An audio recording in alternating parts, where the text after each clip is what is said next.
그리스도인을 신앙인이라고 말을 하죠.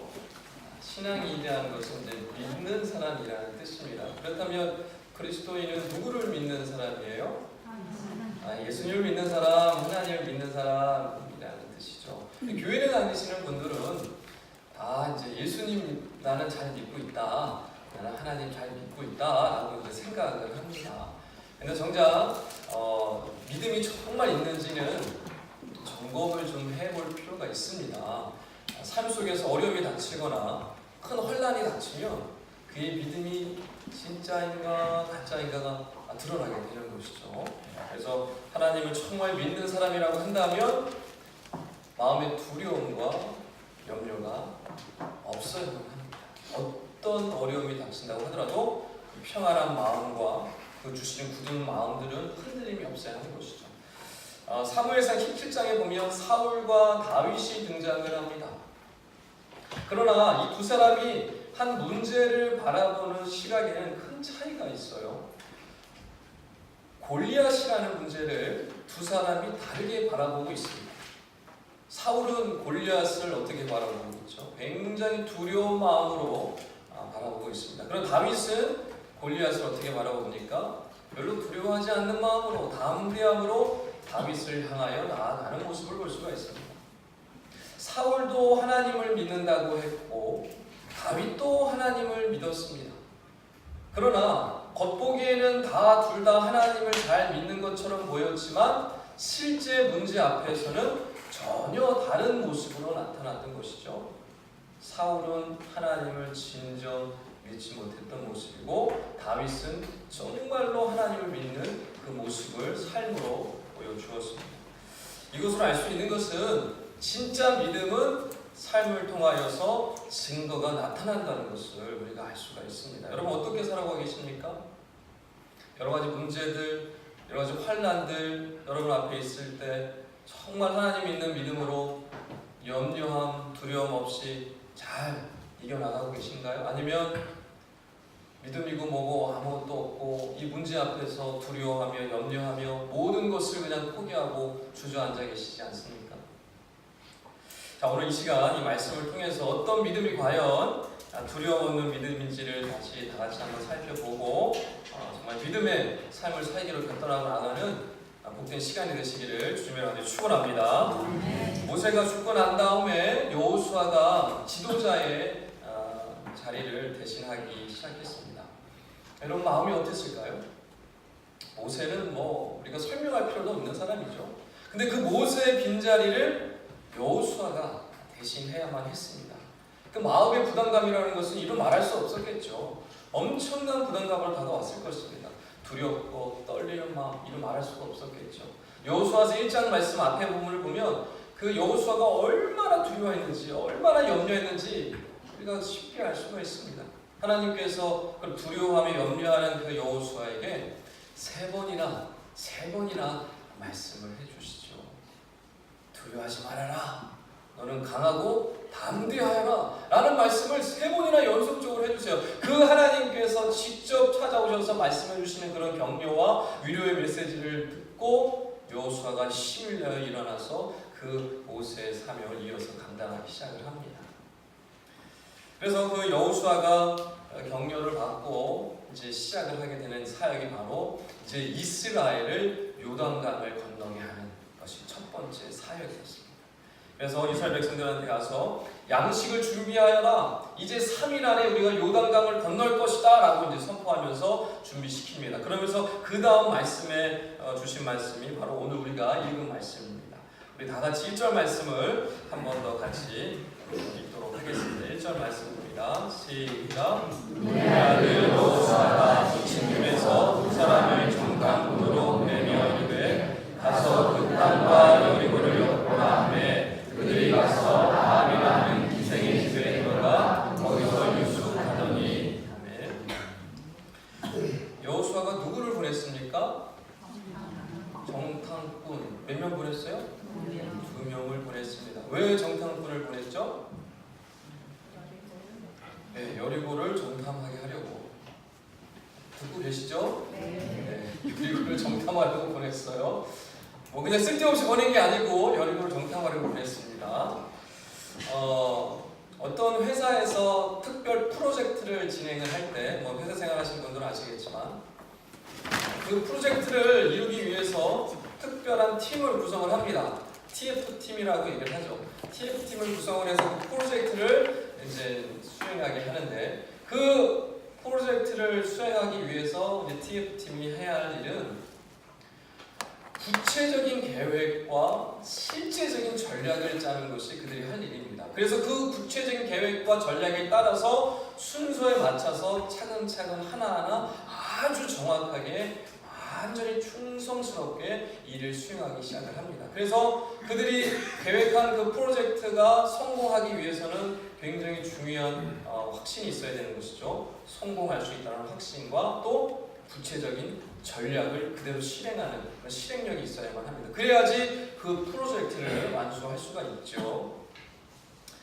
여러분, 하나님 나라도 이와 같습니다. 크게 다르지 않습니다. 하나님께서 사명을 사역할 것을 우리에게, 믿음의 공동체에게 주십니다. 그래서 믿음의 공동체로 하여금 그 사명과 비전을 이루어 나가도록 하시죠. 그런데 많은 그리스도인들이 이 사명과 비전을 받고 이것을 이루어 나가는데 상당히 많은 부분은 안일하게 대하는 모습을 우리가 볼 수가 있습니다. 이런 것이죠. 하나님께서 사명과 비전을 주셔요. 그러면 이야, 나에게 이런 사명을 주셨네, 이런 멋진 비전을 주셨네, 하나님 이 비전, 이 사명 주신 거 감사합니다, 하나님께서 알아서 다 해줄 줄 믿습니다. 끝. 많은 그리스도인들이요, 하나님께 사명을 받아요. 엄청난 멋진 비전을 받습니다. 그런데요, 와, 이 멋진 사명 저에게 주셨어요, 와 감사합니다 그러고요, 그것에 대하여 그냥 하나님이 알아서 해주시겠죠, 하나님이 그냥 진행해 주시겠죠, 저는 그냥 기도만 할게요, 그리고 끝이에요. 여러분, 이게 정말 이런 믿음의 자세가 맞는 것일까요? 지금 여호수아에게 과업이 주어졌습니다. 가나안 땅을 정복해야 하는 엄청난 과업을 주셨어요. 이 사명을 주셨습니다. 근데 지금 여호수아가 처음 시작하는 일은 무엇입니까? 요단강을 건너서 들어가서 이것을 정복하는데 가장 먼저 누구를 보냈어요? 정탐꾼을 보냈습니다. 그러니까 이 성을 이 여리고 성을 점령하기 위해서 지금 하나하나 다 계획을 짜서 구체적으로 전략대로 진행하고 있는 것이, 그래서 이 정탐꾼 2명을 보낸 이유도 바로 거기에 있는 것입니다. 백성들에게 요단강을 건널 거니까 당신들은 양식을 준비해서 3일 내에 출발할 테니까 준비하시오라고 했던 것을 보면 이미 여호수아 그 자신뿐만 아니라 그와 함께하는 그 참모들, 중요한 그 지도자들과 함께 이미 다 계획이 나와 있었을까요? 안 나와 있었을까요? 계획이 다 나와 있었던 거예요. 전략을 이미 다 짜놓고 이제 그 2 정탐꾼을 보내서 마지막으로 확인하고 점검하고 준비하는 시간을 가졌던 것입니다. 여러분, 하나님께서 꿈이 있는 교회에 귀한 비전과 사명을 주셨어요. 영과 진리로 예배하는 교회, 훈련된 성도가 섬기는 교회, 다음 세대를 살리는 교회, 복음 증거에 힘쓰는 교회, 이 4가지 중요한 정말 사명과 비전을 주셨어요. 여러분, 이 사명과 비전을 주셨는데 여러분 어떻게 이것을 받아들이고 계십니까? 모든 성도들이 이 사명과 비전을 나에게 주신 것으로 알고 철저하게 이것을 이루기 위하여 계획하고 준비하고 전략을 세우고 이것을 이루어갈 수 있도록 함께 머리를 맞대고 함께 이것을 위해서 달려가야 합니다. 그냥 뭐 누구만의 것이 아니에요. 목회자 1명만의 뿐이 아니고 장로님들 2분의 것이 아니고 안수생 2분의 것이 아닙니다. 모든 성도가 함께 이 사명과 비전을 감당하기 위해서 한마음을 이뤄서 함께 달려가야 하는 것이죠. 그렇게 하지 않고 누군가 알아서 하겠지, 나 아니어도 누군가 하겠지 하면요, 이 사명과 비전을 이루어갈 수 있을까요? 누가 이루어갈 수 있을까? 절대로 이루어갈 수 없습니다. 여러분, 바라옵기는 여호수아와 같이 하나님께서 주신 귀한 담대함과 이 굳은 믿음을 가지시고 귀한 사명을 위하여서 구체적인 계획을 짜고 전략을 세우고 한 단계 한 단계 나아갔던 것처럼 하나님께서 우리에게 주신 귀한 사명을 우리 모두가 함께 정말 각자에게 주신 것으로 믿고 정말 열심히 하나님께 달려가시는, 그래서 우리가 모든 이 사명과 비전들을 이뤄나가는데 함께 합심하여 달려가서 이뤄드려 하나님을 기쁘게 드리는 우리 꿈 있는 교회 우리 모든 성도님 다 되시기를 주로 간절히 축원합니다. 그런데 이 두 정탐꾼을 보냈어요. 그런데 이 두 사람이 묵게 된 곳이 어디예요? 라합이 뭐 하는 사람이에요? 기생. 이 히브리 성경을 보니까, 원어를 보니까 창기라고 했어요. 창기. 기생은 좀 고급적인 표현이고 창기는 조금 이제 실질적인 표현이죠. 창기는 뭐 하는 사람이에요? 몸을 팔아서 생계를 유지하는 사람. 라합은 창기였어요. 지금 여러분 두 정탐꾼이 들어간 곳이 할필이면 창기의 집에 창기의 집. 왜 그곳으로 들어갔을까? 왜 그곳으로 들어갔을까? 여러분 두 정탐꾼이 어떻게 이 사람이 어떻게 그곳으로 들어갈 수 있었을까? 하필이면 몸 파는 여인의 집. 이 13절 말씀 보니까 라합과 함께한 식구들이요 한둘이 아니에요. 부모, 형제, 또 그 형제들에게 딸린 식구들 어림잡아서 10명, 20명 될 겁니다. 그 식구들을 다 책임지는 사람이었어요. 몸을 팔아서. 여러분 생각을 해보십시오. 이 식구들을 식소를 다 건사해야 되는데 몸을 팔아서 이것을 유지해야 되는 거예요. 굉장히 슬픈 운명을 가진 여인이었습니다. 근데 두 정탐꾼이 이 여인의 집에 들어갔어요. 어떻게? 왜 그렇게 되었을까? 여러분 이게 바로 구원의 신비죠. 이게 구원의 신비입니다. 알 수가 없어요. 알 수가 없어요. 이 하나님의 구원의 역사는요, 우리의 이성으로, 우리의 생각으로 절대로 측량할 수가 없습니다. 경고가 울렸어요 방금? 네. 누구 좀 깨우라고 지금 경고가 울리신 것 같은데. 네. 여러분 어떻게 예수님을 믿게 됐습니까? 여러분이 뭔가 잘하셔서 예수님을 믿게 되셨어요? 여러분이 뭔가 하나님 앞에 뭔가 이렇게 뭐 칭찬받을 만 하셔서 여러분이 예수님을 믿게 되셨습니까? 설명할 수가 없어요. 우리 아까 우리 제2여정도에서 찬양했죠. 아 하나님의 은혜로, 그 다음에 뭐예요? 있을 새 없는 자, 그 다음에 뭐예요? 왜 구속하여 주는지, 그 다음에 뭐예요? 난 알 수 없어요. 난 알 수 없어. 여러분 내가 왜 이런 구속을 받았는지, 이런 구원의 놀라운 은혜를 받았는지 여러분 난 알 수가 없어요. 설명할 수가 없어요.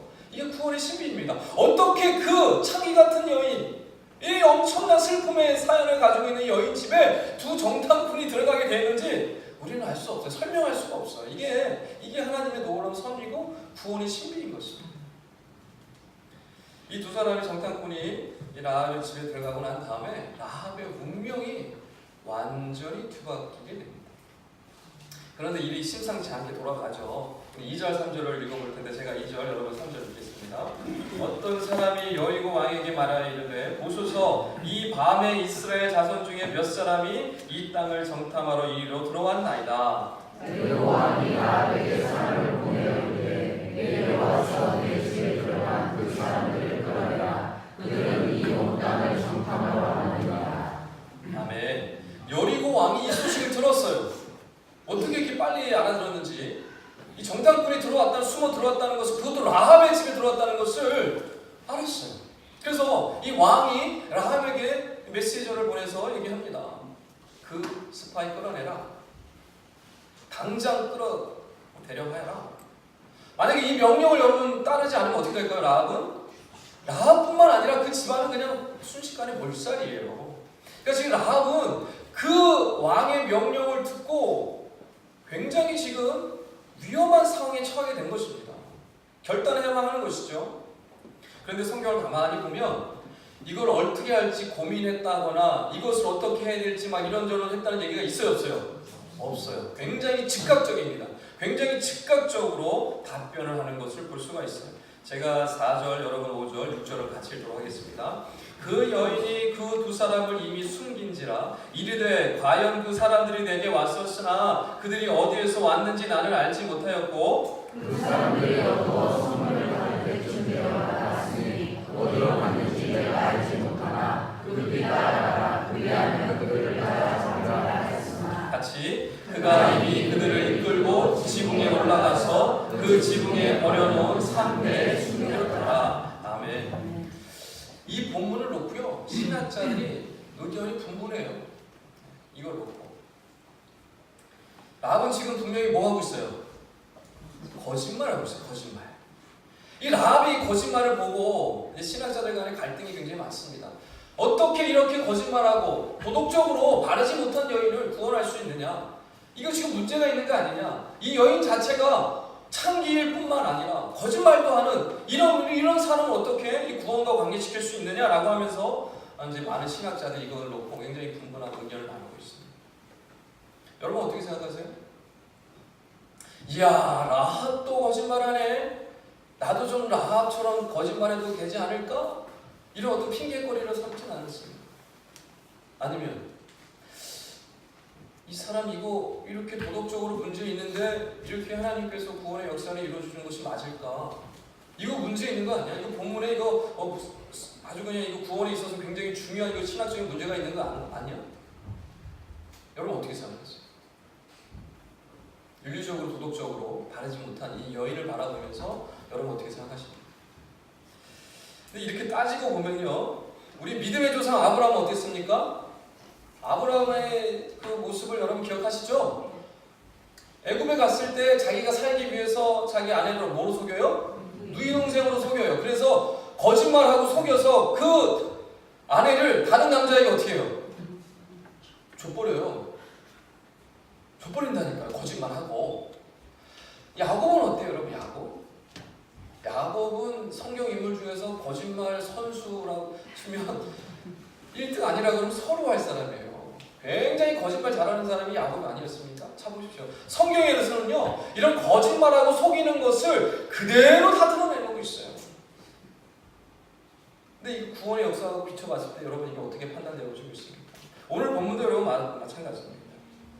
윤리적인 잣대로 이 라합을 보면 잘못된 사람이에요. 도덕적인 차원을 보면 거짓말하는 사람이기 때문에 이거 옳은 것이 아닙니다. 잘못됐습니다. 그러나 여러분 그보다 더 중요한 것은 하나님이 이 라합을 어떻게 보고 있느냐는 거예요. 하나님이 이 라합을 어떻게 지켜보고 있느냐가 더 중요한 것입니다. 이게 성경의 중요한 이 지점입니다. 도덕적 윤리적 기준보다도 더 위에 있는 것이 하나님이 어떻게 바라보느냐의 문제인 것이죠. 그렇다면 여러분 이 하나님이 라합의 어떠한 모습을 보셨길래 라합이 어떠했길래 이 두 정탐꾼을 그 여인의 집으로 보내게 하셨고 또 이 왕이 그 소식을 듣고 라합에게 가서 협박하게 하였고 라합은 그 소리를 듣고 또 거짓말하게 하였고 또 이 사람들을 거짓말해서 숨겨주는 그런 상황까지 가게 되었는가? 왜 도대체 하나님이 이렇게까지 하셨는가? 도대체 이 라합이 뭐길래 누구길래? 이 다음 본문을 보기 전에 히브리서 말씀을 잠깐 우리 참고할 필요가 있습니다. 라합에 대한 이야기가 나오는데 히브리서 11장 31절에 라합을 설명하고 있습니다. 우리 다 같이 한번 읽어볼 텐데 믿음으로 시작. 믿음으로 유생 라합은 정탐꾼을 가만히 영접하였으므로 순종하지 아니한 자와 함께 멸망하지 아니하였다. 여러분 히브리서 11장은 무슨 장이에요? 믿음의 장, 믿음장이 히브리서 11장이죠. 믿음장에 지금 라합의 이름이 등장을 한 거죠. 자, 히브리서 11장에 등장하는 인물들이 누군지 여러분 대략 아시죠? 아벨과 에녹과 노아와 또 누구예요? 아브라함과 사라와 이삭, 또 누구예요? 야곱과 또 요셉과 모세. 이런 그냥 성경 인물 중에 그냥 내노라는 사람들이 등장하는 것이 히브리서 11장이에요. 근데 모세 다음에 누가 나올까요? 여호수아가 나올까요? 죄송합니다만 여호수아는 이름도 못 내밀어요. 히브리서 11장에 모세 다음에 누가 나올까요? 라합이 나옵니다. 이거 신기하지 않으세요? 여호수아가 나오는 것이 아니라 라합이 나오고 있어요. 라합이. 이 히브리서 11장 이 믿음의 장이라는 정말 성경에 내놓으라 하는 그런 믿음의 사람들이 나오는 그 인물들 중에 여호수아는 끼지도 못해요. 그런데 그곳에 지금 라합이 등장하고 있어요. 참 놀라운 말씀 아닙니까, 여러분? 그러니까 히브리서 기자가 볼 때 라합의 믿음은 누구와 동급이에요 지금? 아브라함의 믿음이나 모세의 믿음이나 동급이라는 거예요. 그런데 여러분, 라합은 유대인이었습니까? 이방인이에요. 가나안 사람이에요. 그것도 창기, 여자인데 창기, 그것도 거짓말하는, 윤리적으로 도덕적으로 문제가 많은 이방인이었어요. 전혀 유대인과 상관없는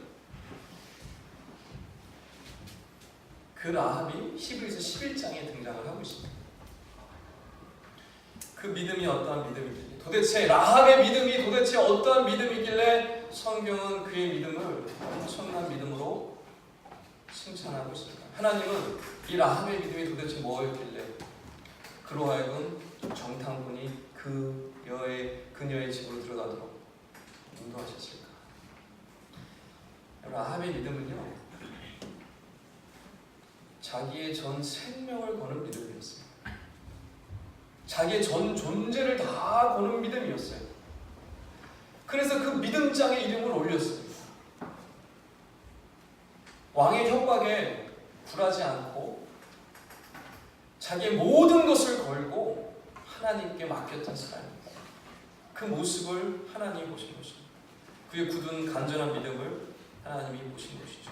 사랑하는 여러분, 하나님은 지금도 이런 믿음의 사람을 찾으시는 줄 믿으시기 바랍니다. 하나님은요, 그 어떤 것보다도 오직 하나님만 간절히 바라는 그것을 보시는 거예요. 오직 하나님 아니고는 안 됩니다라는 그 마음을 보시는 것입니다. 하나님, 저는 하나님 없으면 살 수가 없어요. 하나님, 저는 하나님의 은혜를 주시지 않으면 저는 하루도 살 수가 없어요 라고 하는 그 사람을 바라보시는 거예요. 그 사람을 주님께서 붙들어 주시는 것입니다. 그런 마음이 있는 사람은 하나님께서 어떻게 나몰라를 할 수 있겠어요? 그런 굳은 믿음이 있는 사람을 하나님이 어떻게 죽도록 내버려 두시겠습니까? 절대로 하나님 그런 하나님이 아니시죠. 그래서 하나님께서 그 두 중통꾼을 그 라합의 집으로 보내셨던 것입니다. 그렇다면 이 라합의 믿음은 도대체 어디에서 온 것일까? 여러분, 라합이 이스라엘 백성들하고 같이 좀 살아봤던 적이 있어요, 없어요? 라합이 이스라엘 백성들하고 좀 같이 살았나요? 같이 좀 살아서 이사를 가가지고 이스라엘 백성들하고 같이 있으면서 모세가 가르쳐준 것을 좀 들은 적이 있었어요? 없었어요. 그 왕래가 없었어요. 가나안에 계속 살았던 여인이에요. 근데 어떻게 도대체 이런 믿음을, 이런 엄청난 굳은 믿음을 가지게 되었을까? 제가 9절, 여러분 10절, 11절을 같이 읽겠습니다.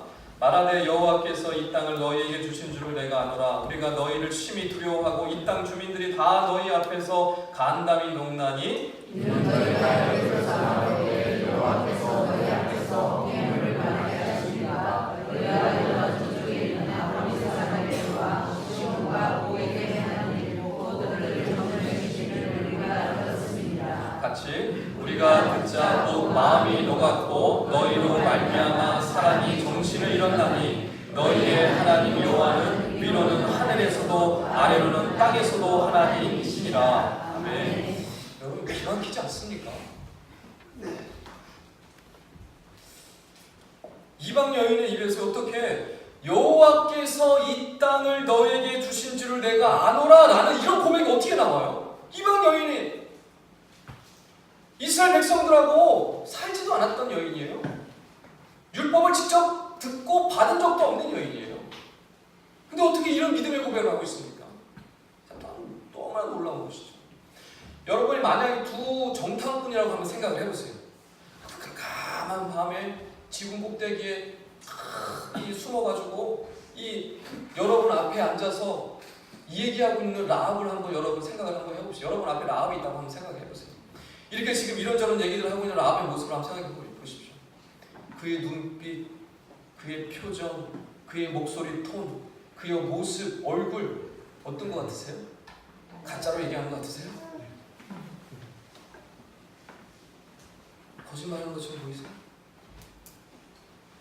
진짜요, 진짜. 이 여인은 진짜요, 진짜. 이 모든 말씀을 이 여호와가 이러이러하고 이런 역사를 이루었고 이를 해가지고 이제 이 가나안 땅을 다 정복하게 하실 것이라는 그 이야기를 그냥 믿을까 말까 이런 정도의 차원이 아니라 그냥 확신으로 그냥 가지고 있어요. 확신으로. 여러분, 이스라엘 백성들은요 믿음이 없어서 40년 광야 생활 방황하는 사람 같은 사람들이에요. 그렇지 않습니까, 여러분? 하나님께 직접 말씀을 받고도 40년을 믿지 못해서 40년 광야에서 방황하다가 죽어갔던 사람들이 이스라엘 백성들 아니에요, 여러분? 믿음이 없어서. 근데 지금 이 여인은 뭐예요? 어떻게 이럴 수가 있어요? 10절 마지막에 그 믿음이 어디서 왔다라고 얘기하고 있습니까? 10절 마지막에 뭐라고 얘기하고 있습니까? 우리가 들었습니다. 그 안에 믿음이 어떻게 생겼어요? 뭘 봤어요? 아니, 이 가나안 땅에서 평생 살던 이 라합이 도대체 광야 40년 생활 해보지도 않았고 홍해를 건너지도 않았고 그곳에서 만나 메추라기를 먹은 적도 없고 불기둥 기름기둥 본 적도 없고 놀라운 하나님 역사하심을 피부로 체험한 적도 없는 이 여인이 어떻게 믿게 되었다고 얘기하고 있습니까? 들었어요. 뭘 들었어요? 그때 뭐 종이가 있어요, 뭐 성경책이 있어요, 뭐 서신이 뭐가 있어요. 뭘 들은 거예요? 소문을 들은 것이죠. 들려오는 소문을 들었을 뿐이에요. 그 들려오는 소문을 들은 거예요. 하나님이 이런 하나님이 있다. 홍해를 건너게 하시고 애국 군대를 다 멸하시고 불기둥 구름기둥으로 인도하시고 온통 그 사람들에게 만나를 날마다 먹이시고 불기둥 구름기둥으로 이 모든 영혼들을 지키시고 보호하시는 그 하나님이 이제 이 땅에 들어와서 가나안을 정복한다고 하신다는 얘기를 듣고 어떻게 됐어요? 믿었을 뿐만 아니라 간담이 다 녹아내렸다라고 얘기합니다. 믿은 거죠. 그냥 이 소문을 듣고 그냥 믿었어요. 이거 어떻게 말로 설명할 수가 없는데 그것을 그냥 자기의 모든 이야기로 그냥 확신을 받아들였어요. 로마서 10장 17절에 중요한 말씀을 우리가 알고 있죠. 로마서 10장 17절 다 같이 한번 암송하시는 분도 있을 텐데 다 같이 한번 읽어보도록 하겠습니다. 그러므로 시작. 왜 안 하세요? 안 뜨면 못하시나요? 그러므로 시작. 들음에서 나며 들음은 그리스도의 말씀으로 말미암으리라. 할렐루야. 그러니까 우리의 믿음을 어디로부터 말미암아요? 들음으로 말미암아. 뭘 들어요? 말씀을 들음으로 말미암아 우리의 믿음이 생기는 거예요. 그러니까 여러분 마음에 믿음이 진짜 믿음이냐 아니냐는 뭘로 할 수가 있는 거예요? 말씀을 들었느냐 듣지 않았느냐로 할 수가 있는 것입니다. 그러니까 여러분 마음에 있는 믿음이 진짜 믿음인지는 말씀을 통해서 들은 그 믿음이면 진짜 믿음인 거예요. 그런데 말씀을 통해서 들은 믿음이 아니라면 그 믿음은 죄송하지만 진짜 믿음이 아닌 거죠. 이 여인은 뭘 들었어요? 하나님의 역사와 하나님의 기적과 표적과 능력을 소문으로 들었어요. 듣고 뭐 한 거예요? 믿었어요. 이게 우리의 믿음의 어떤 좀 증거인 줄 여러분 믿으시기 바랍니다. 이게 믿음이에요. 그래서 이 두 정탐꾼에게 이 여인이 자기가 어떻게 믿는지를 지금 얘기하고 있는 거예요. 두 정탐꾼이 이 여인의 믿음의 고백을 듣고 어땠을까? 기가 막히는 어르시죠. 기가 막히지 않았겠어요? 자기 백성들, 자기 조상들은 믿음이 없어서 광에서 다 죽어갔는데 지금 이 여인은 생판 처음 보는 이 여인은 하나님의 역사를 그저 맥부절 듣고 자기의 전 인생을 걸고 믿고 있어요. 그러면서 부탁을 합니다. 이런 하나님을 내가 믿으니 나를 좀 살려달라. 당신들이 여기 쳐들어와서 다 정령할 것을 내가 있는데 아는데 하나님의 역사에서 이 땅을 다 취할 걸 아는데 그때 나와 우리 가족을 좀 살려달라. 구원해달라. 부탁을 하는 거예요. 이 총탁꾼에게. 그러면서 누구의 이름으로 맹세하래요? 하나님의 이름으로 맹세해요. 이 여인이 하나님의 이름으로 맹세해요. 두 정탐꾼이 얼마나 기가 막혔겠어요. 이런 믿음을 이스라엘 백성들 가운데 찾을 수도 없는 이 믿음을 이 가나안 여인, 이방 여인, 창의의 여인을 통하여서 입술을 통해서 듣고 있는 거예요. 얼마나 기가 막혔겠습니까? 자, 그런데 여러분 이 이야기를, 이 소문을 들은 사람들이 라합만 들었나요? 이 이야기들이 라합만 들었고 라합만 믿었어요? 아니죠. 가나안에 있는 많은 사람들이 들었어요. 오늘 9절 말씀도 분명히 말씀하고 있잖아요. 이 땅 주민들도 그 이야기를 다 들었어요. 이 땅 주민들이라는 것은 누구예요? 여리고뿐만 아니라 가나안에 있는 대부분의 사람들이 이 하나님의 역사와 능력을 다 들었어요. 소문을 다 들어서 이미 익히 다 들어서 알고 있다는 거예요. 그들의 마음이 다 녹아버렸어요. 그런데 중요한 것은 다른 사람들은 이 이야기를 듣고도 어떻게 했어요? 하나님 앞에 나오지 않았어요. 두 손 두 발 들고 하나님을 믿겠다고 나오지 않았어요. 그들의 마음은 오히려 강팍해졌고 이 여리고 왕처럼 그 여리고 있는 사람들처럼 마음이 강팍해져서 하나님을 거부하고 하나님을 받아들이지 않았어요. 그래서 그들은 이제 이스라엘이 쳐들어오면 한번 싸워보자, 우리도 우리의 신이 있다, 한번 붙어보지 뭐, 이렇게 나갔던 것이죠. 그러나 라합은 이 하나님 앞에 우리는 절대로 버티고 이길 수도 없다는 사실을 이미 알았고 확신을 가졌고 라합은 하나님이 들어올 것을 믿고 기다리고 있었던 것입니다. 여러분, 이게 바로 복음의 신비입니다. 우리가 복음을 다 똑같이 들어요. 그런데 이 복음을 듣고 누구는 거부합니다. 화내요. 짜증내요. 그런 게 어딨어요? 예수 믿으라고? 예수 믿으면 천국 간다고? 예수 믿으면 구원받는다고? 에이, 그런 게 어딨어? 라고 하면서 복음을 거부해요. 그런데 어떤 사람은 예수 믿으세요. 그래야 구원받습니다. 그래야 우리가 영생을 얻습니다. 천국 갑니다. 그렇지 않으면 지옥 가요. 라는 말을 들었을 때 눈물 흘리며 감격하며 예수를 믿어요. 이거는 신비예요, 신비. 오직 라합 한 여인만, 이 모든 땅에 오직 라합 한 명만 하나님을 믿고 하나님 앞에 나와. 그 모든 사람들은요 다 거부해요. 다 전멸당합니다. 이게 복음의 신비예요. 우리가 다 설명할 수가 없습니다. 그래서 이 라합은 오직 이 라합만이 하나님의 구원의 때를 기다렸고 믿음으로 그 결실을 거두게 되었던 것입니다. 사랑하는 여러분, 이와 같은 믿음의 역사가 저 여러분 가운데 가득히 넘치시기를 주의 이름으로 축원합니다. 말씀을 정리하겠습니다. 라합은 하나님에 대한 소식을 들었고 믿었습니다. 그리고 알았어요. 여기 순서가 다릅니다. 많은 사람들이 내가 하나님을 알면, 내 이성으로 이해가 되면, 내가 이게 깨달아지면 내가 믿겠다라고 하는 사람들이 있어요. 그게 아닙니다, 여러분. 믿음은요 그렇게 순서를 따지지 않습니다. 듣는 순간 일어나는 거예요. 할렐루야. 믿음은요 듣는 순간 내 안에 믿어지고 확신이 오는 거죠. 그게 믿음이에요. 이것저것 다 따지고 생각해보고 이것저것 다 재보고 그래서 내가 이해가 되면 내가 믿겠다. 그건 믿음이 아닙니다. 라합은 하나님의 소문을 듣고 믿었고 그 믿음으로 모든 것을 깨닫게 되었어요. 하나님이 온 우주 만물의 주인이라는 사실을, 하늘과 땅의 주인이라는 사실도 알게 되었어요. 많은 성도님들이 여기까지 합니다. 들어요. 그리고 믿는다고 얘기를 해요. 근데 거기까지. 많은 성도님들이. 그 다음이 없어요. 라합은 지금 보십시오. 하나님에 대한 소식을 듣고 믿고 깨달았어요. 그래서 어떻게 살아가고 있습니까? 하나님이 아니고서는 저는 살 수 없어요. 하나님이 아니고서는 나를 구원해 줄 수 없어요. 하나님이 아니고서는 나는 절대 살아갈 수가 없어요. 라는 그런 믿음으로 나갑니다. 그래서 자기의 전 존재를 걸어요. 자기의 전 인생을 걸어요. 자기 가족을 다 걸어요. 그 믿음으로 나아가서 자기 모든 것을 거는 그 믿음의 결단으로 말미암아 나중에 어떻게 됩니까? 이 라합은 구원을 받습니다.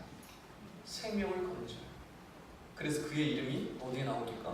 히브리서 11장 믿음의 말씀의 그 모습. 야고보서 2장 25절에 라합을 이렇게 소개합니다. 또 이와 같이 기생 라합이 사자들을 접대하여 다른 길로 나가게 할 때에 행함으로 의롭다 하심을 받은 것이 아니냐. 그 야고보는요, 라합이 그의 믿음이 진짜라는 것은 그의 행함의 결단으로 말미암아 증명됐다라고 말씀하고 있는 것입니다. 그 입술의 고백만이 아닌 것이죠. 그의 믿음은 행함이 따르는 증거로 나타나는 믿음이었다라고 얘기하고 있는 것입니다. 여러분, 우리의 신앙도 마찬가지입니다. 하나님을 잘 믿는다는 것은 무엇입니까? 그냥 교회 잘 다니고 잘 믿는 것인가요? 신앙생활, 그냥 교회 잘 이렇게 다니고 주일 예배에 빠지지 않고 하면 그냥 신앙생활 이렇게 하는 것이 그 믿음이 좋다고 말할 수가 있을까요? 말로만이 아니라 삶으로 드러날 때 이 이 말씀을 진짜 믿고 삶으로 결단하고 내 모든 인생과 내 모든 존재를 걸고 삶으로 살아갈 때, 그 삶으로 드러날 때 진짜 믿음인 줄 믿으시기 바랍니다. 라합은 그런 믿음이 있었어요. 그 라합을 하나님께서 어떻게 사용하셨을까? 역사 속에 마태복음 1장 5절에서 6절 말씀이 나옵니다. 이 말씀을 읽고 우리 정리하겠습니다. 마태복음 1장 5절 6절 살모는 다 같이 썼어요? 시작! 살모는 라합에게서 보아스를 낳고 보아스는 루이에게서 오벳을 낳고 오벳은 이새를 낳고 이새는 다윗 왕을 낳으며 다윗은 우리아의 아들에게서 솔로몬을 낳고. 예, 거기까지요. 자, 보아스하고 룻 아시죠? 보아스와 룻 아름다운 이야기 아시죠? 보아스가 그 룻을 얼마나 큰 사랑과 자비로 품어줍니까? 이방인이 룻을. 그래서 태어나는 사람이 누구예요? 오벳이고, 오벳이 애를 낳았더니 이새가 나오고, 이새가 애를 낳더니 누가 나와요? 다윗이 나와요. 다윗이 한참 지나서 누가 나와요? 예수 그리스도가 나와요. 자, 그런데 그 보아스의 어미가 누구라고 지금 성경에 기록하고 있습니까? 놀랍지 않습니까, 여러분? 한낱 창기요, 한낱 이방 여인이요, 가나안 여인이었어요. 그런데 그 여인이 구원을 받았어요. 근데 그것으로 끝난 게 아니었어요. 역사를 보니까 그것으로 끝난 게 아니었어요. 하나님의 이 놀라운 믿음의 역사는 왜 자꾸만 이 라합의 이름이 등장하는가 살펴봤더니요, 엄청난 하나님의 그 구원의 역사가 여기에 숨겨져 있어요. 라합은 이방 여인이었고 창기였고 거짓말하고 윤리적으로 도덕적으로 문제가 많은 여인이었지만 하나님은 그 여인의 엄청난 믿음을 사용하셔서 결국에 구원의 역사에 놀라운 그 자리를 차지하는 쓰임받도록 하셨던 것을 우리가 볼 수가 있습니다. 여러분, 이 여인에게 믿던 이 엄청난 구원의 역사가 오늘 저와 여러분에게도 이르게 된 줄 믿으시기 바랍니다. 저나 여러분 기생 이 라합보다 더 잘난 게 있어요? 없어요, 여러분. 이 여인하고 잘난 게 하나도 없어요. 그 못하면 못했지. 그래도 불구하고 우리에게 하나님께서 이런 복음의 능력으로 함께 하셨고 하나님의 놀라운 역사로 우리 영생의 은혜를 우리에게 허락해 주셨습니다. 여러분, 감격하며 살아가셔야 되겠죠? 네, 감격하며 살아가야죠. 이 기생 라합에게도 주셨던 은혜가 저에게도 우리에게도 우리 공동체에게도 임했다는 사실이 얼마나 기가 막힙니까? 저는 여러분, 말씀을 듣는 것이 너무 중요한 것이고 말씀을 듣고 믿음으로 살아갈 때 정말 이 간절한 마음이 있을 때 삶으로 내 모든 전 인생을 내 전 존재를 걸고 살아갈 수 있게 되는 것이고 그 삶을 통하여서 진짜 믿음이 있는지 아닌지를 증명할 수 있는 것이고 그 믿음이 있는 자를 하나님 어떻게 사용하실까요? 상상할 수도 없는 놀라운 역사로 하나님이 일어나시는 것입니다. 할렐루야! 저와 여러분도 이런 삶을 살아가도록 부름받은 것입니다. 이런 마음, 이런 간절한 마음, 하나님 아니면 안 됩니다. 하나님이 나에게 은혜 주시지 않으면 나는 살 수가 없습니다. 그런 믿음으로 나아갈 때, 오직 여호와만 바라보며 나가는 이 굳은 믿음으로 나아갈 때 하나님께서 맡겨주신 사명을 감당할 수 있는 것이고 비전을 이루어갈 수가 있는 것이고 하나님의 마음을 시원케 해드리는 것인 줄 여러분 믿으시기 바랍니다. 그런 삶으로 나가시는 우리 꿈이 있는 공동체 모든 성도들 다 되시기를 주여 축원합니다.